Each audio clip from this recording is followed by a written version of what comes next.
It is for the first time that we are having a cruise ship spending 4 days in Kenya. This ship first call was Shimoni.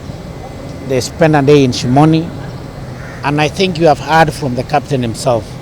Shimoni is one of the destinations that has not been ventured into, and we are encouraging and we want to encourage the cruise liner to consider Shimoni to be part of the circuit for Kenya.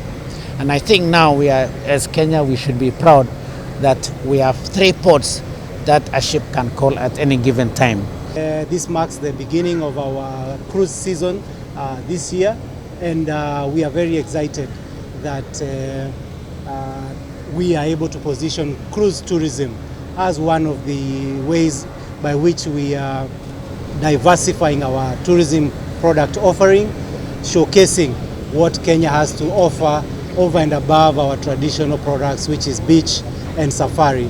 Mombasa being strategically located, there are so many opportunities in Mombasa.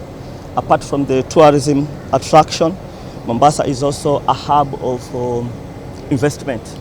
As our guests perambulate the city, I want to tell them that they should also seek information, inquire, probe about the many opportunities that are available in Mombasa.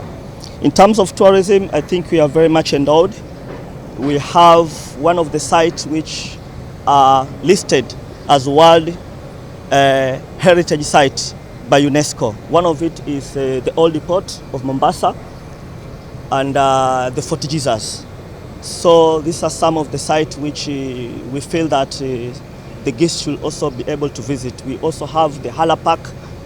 We have the Swahili cuisine.